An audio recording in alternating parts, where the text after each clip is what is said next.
Hey everyone, finally the promised video about Trigger and how to gear her properly for 2.2.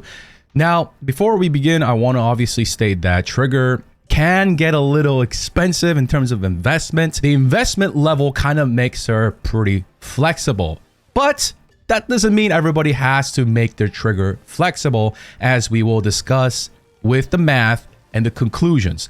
But I just want to say that in the beginning, that Trigger is now able to fit into all three different classes of teams: attackers, anomaly, and now with rupture. And we're gonna also talk about her gear as well, her disc set, of course, her Wengine, Mindscape 1. We're gonna talk about all of that because lately there's been so many questions. All right, so we got a bunch of stuff on your screen. Don't try to like read and go ahead. Oh, I'm gonna just try to skip ahead so I don't have to watch the video.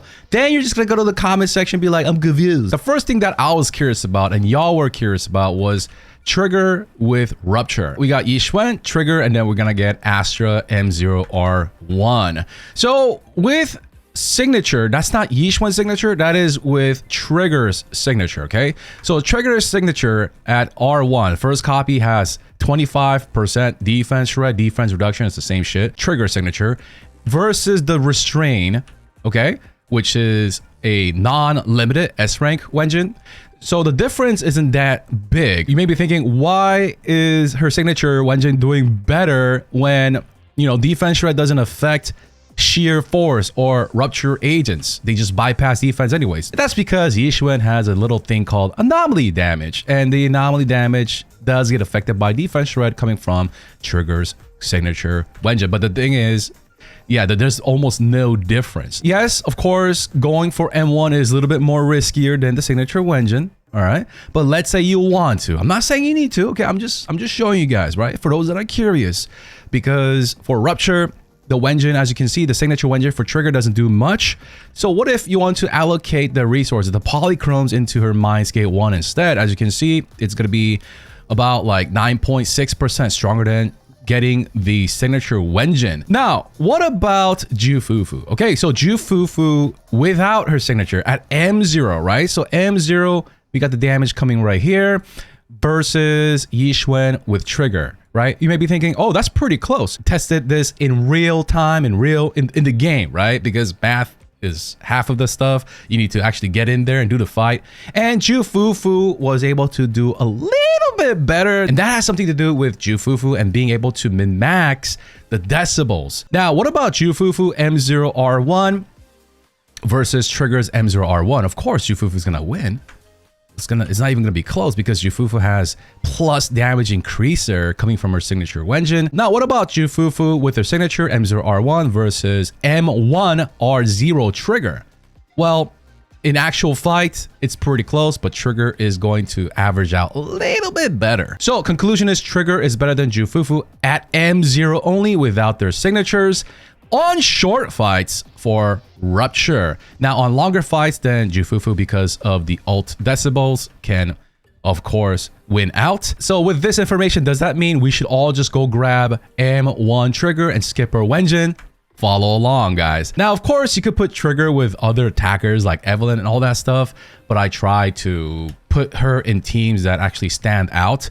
So I got Ambi with Trigger here, and with the signature for Trigger, as you can see, the damage is really high for Sambi, and with the restrain Trigger, it's gonna be what, 16% less. What if we skipped the signature, like we went for a rupture and then went for M1? There's gonna be 6% difference between her signature, Trigger signature, versus her first Mindscape. So in the case of like Sambi or attackers, you want Trigger to go with her signature. As you can see, the signature is a tremendous boost, where the signature wasn't a tremendous boost for rupture agents. Now, let's talk about the 2.2 discs. To 2.2 disc, what we can do is put Astral Voice on Trigger, and we can put the 2.2 disc on Astra. So in the attacker experiment, we also have Astra M0R1, okay? So with the 2.2 disc on Astra and then Astral Voice on Trigger, how does Yixuan do? She does worse than with the 2.0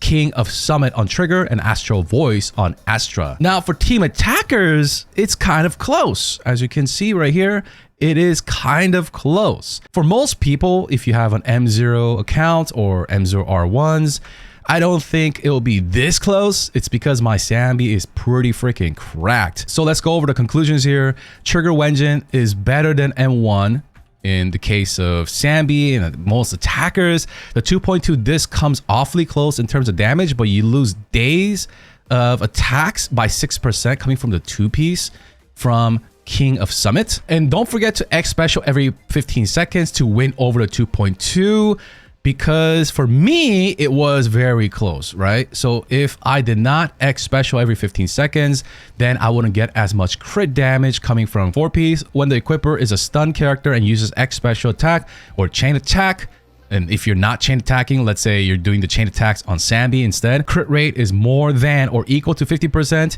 further increases crit damage by 15. It lasts for 15 seconds, right? So if you're going to do double chain attack on Sambi or Yi Xuan or something like that, and you have Trigger in your team, don't forget, if you're using the set, to refresh this buff. So my Sambi has 286% crit damage without King of Summit.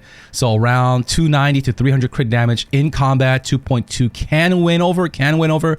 And to achieve that kind of like crit damage, you know, I kind of need to redo the math for my M6 R5 characters, because like, for example, Astra's R5 gives a lot of plus damage sources and all that stuff. Astra also has a lot of crit damage. So yeah, there's a lot of sources of plus damage and crit damage, so need to redo the math. But for, like I said, for most M0 or M0R1 players, don't worry too much for the attackers. Just stick with King of Summit, as it also helps you get the third stun in Deadly Assault over the 3 minutes. I was having that kind of a situation when I was testing Jufufu and Trigger against Maya as my priest. Jufufu, I would be able to complete the third stun cycle, just clean, have enough time. For Trigger, I had to go from Woodpecker 2-piece to Shockstar and also slot 6 Impact to be able to get a clean third stun. So right there, like the reason why you bring Trigger, other than her core passive, is of course to see that third stun, and you want to be a clean stun. Like you go into the third stun and you get 1 second of it, and then the Deadly Assault kicks you out because time is over, right? So you want to gear your Trigger appropriately in that regard when it comes to days, contribution, as well as impact. Because if you're over stunning, like let's say you go into the third stun and you're like 30 seconds left, then that extra impact or days could have been like reallocated into some other stats, whether it is crit or attack percentage. We'll talk more about this soon when we talk about her core passive and the 90% crit. Do we need that or not? Now, next, what about crit anomaly? Because this was a popular question, M2 Miyabi. So Trigger with her signature with the 2.2 disc setup for the team, right? We put Astra Voice on Trigger and the 2.2 on Astra, and Miyabi is going to be doing this much. But with the 2.0 setup, the King of Summit is winning. King of Summit is winning for Miyabi at M2 over the 2.2 setup. You may be surprised because Anomaly cannot crit unless your name is Jane. So you may have thought that the 2.2 setup, the plus damage, will be better than the crit damage from the 2.0 King of Summit this set. But no, because you're playing Miyabi with Trigger in this case, not with another Anomaly, so it's going to be 2.0 still winning. The King of Summit, the crit damage is going to be a little bit better for Miyabi at M2 in this setup. Now, what if you don't get Trigger's Wengine and you go for her M1 instead? Then Miyabi is going to be doing this much damage, which is a 10% increaser. So you can see the difference. That signature is winning, but not by much. Not as much as with the attacker like Sambi here. Now, if you have an M2R1 Miyabi and you also happen to have Lighter's signature Wengine, if you opt to skip Trigger's Wengine and go for her M1 instead and use Lighter's Wengine with that M2 Miyabi, it's gonna be even closer. The regular Anomaly with Trigger. Now, you may be thinking, who plays that, Zeals? Well, I don't know if you've heard, but Alice with Trigger is pretty fucking banging. So in this testing, I did Trigger with signature with 2.0 versus 2.2, and in this case the 2.2 disc won. So that would mean Trigger with Astral Voice and Astra with the 2.0 support set. Alice's Anomaly cannot crit because she's not with Jane, so that is why it is better to just drop the King of Summit on Trigger and go with Astral Voice on Trigger and with the new 2.2 disc on either Astra or Yuzua. I also did tests with M0R1 Yuzua as well as M0 Kaboom 5 Yuzua. Now, what about Trigger without her signature Wengine and you go instead for Mindskate 1? In that case, it is pretty stinking close. So for non-crit anomaly plus Trigger plus Yuzua or Astra, 2.2 disc is better than the 2.0 setup. And the M0R1 Trigger versus M1R0 Trigger was pretty close. So for those that click this video and you want to go for Trigger, you need to kind of think about where do you want to slot your Trigger. Let's say you want to slot Astra over here and Nicole over there. And then for your third team, you want to use Trigger. Is she going to be going with the Rupture agents? Is she going to go with the attackers? Do you want her to go everywhere? Then you need to plan accordingly to all the math that I showed you. So to wrap up what we were just talking about, but we're not done with the video. The conclusion is that signature is of course great and makes her flexible, but M1 wins in Rupture situation and close in the anomaly, the regular anomaly teams.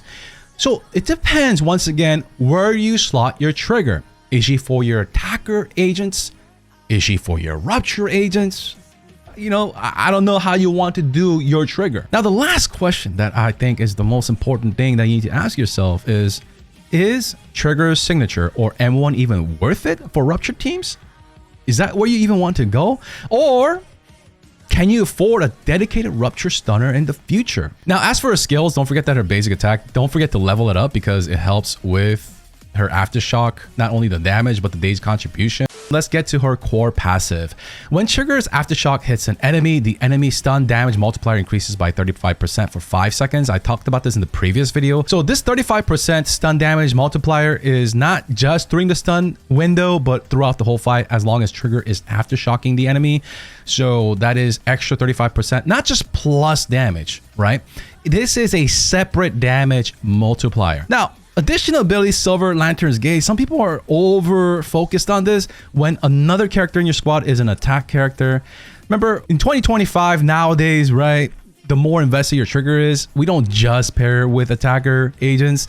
We do put her with Rupture or with Anomaly now, like Alice. So you don't have to like hyper focus on this. When Trigger's crit rate exceeds 40%, each 1% crit rate above this threshold, so every 1% above 40% increases her days dealt by aftershocks by 1.5, and this goes up to 75, so meaning that if Trigger's crit rate is 90%, this gets maxed out. You don't have to max it out. It's not like a condition where if you max it out, it turns on. No. So even if you have like 70% crit or 50% crit to fulfill the King of Summit, right? Let's go back. You don't need to go for the 90% crit. Once again, what did I say about like the days and impact? If you're about to wrap up a Deadly Assault and you're just about to enter that third stun and the fight just ends because you ran out of time, that means that you need to up your day's contribution, whether you go with 2-piece Shock Star, because like I said, if you're going with like Rupture Agent, then you're not gonna get this additional ability fulfilled anyways. So the extra crit rate coming from the Woodpecker, the 8% for the 2-piece Woodpecker is not gonna be translated into